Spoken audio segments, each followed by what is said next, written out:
In 2008, the economy crashed. The stock market crashed. The bailout, the TARP, was passed, or basically it was a looting, trouble asset program, 800 billion, I believe.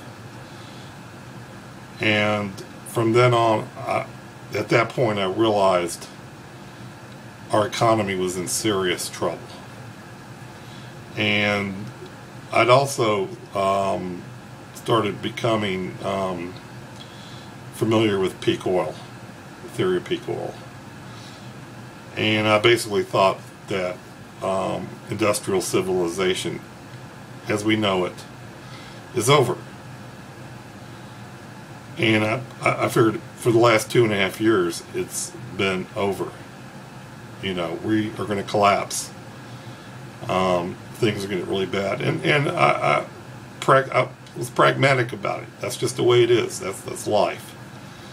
And I looked at all kinds of different solutions people have offered. Solutions such as in the Fed, or we need different politicians. The ones that are in there are bad.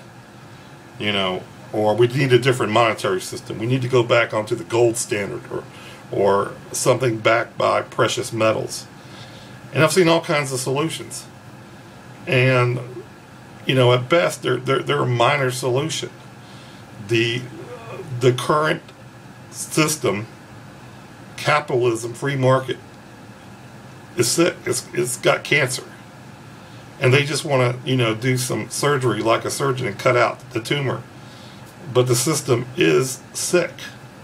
Now, I realize that humans have transitioned through our history. We transitioned from the hunter-gatherer.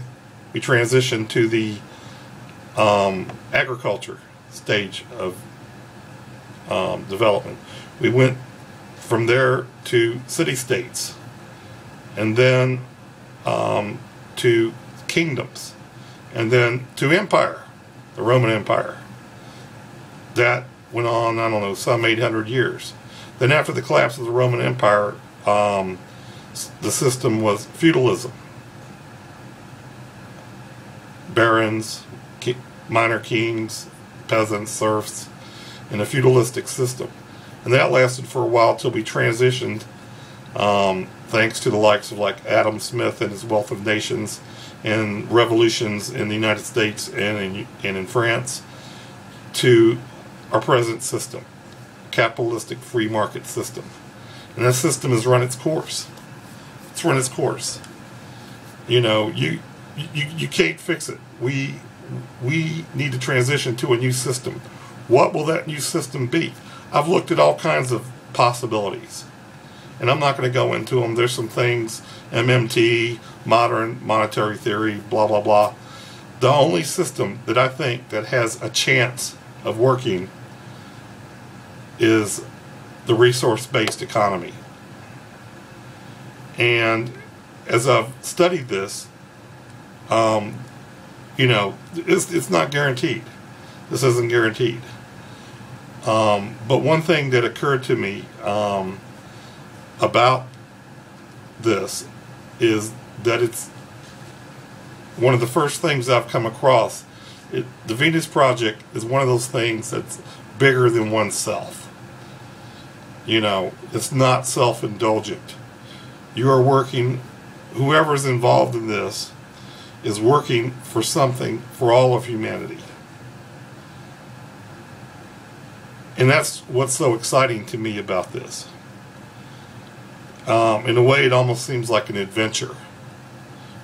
A magnificent adventure that could fail, you know. There's no guarantees, you know. But it's an adventure. And I think sometime in the future, 50, 100 years from now, people will look back on people like Peter Joseph and Jacques Fresco, like people look back on George Washington and Thomas Jefferson and John Adams now. I think it's going to be that kind of revolution if it works. And and there'll be statues of these people and movies made about them. And to me, I can't think of anything better for my grandchildren to look back and say, you know, our granddad, he was involved in this. He worked towards making our future a better future. And I think that's something people should consider about the resource-based economy. You know, yeah, there's some issues about it. There's no doubt about it. They gloss over some things. You know, there's a lot of questions. And that's what we need to do. We need to study this and stop being, as Peter Joseph says, belligerent about it, and be open-minded and see what the possibilities are. I really hope that most of you out there with open minds will consider this.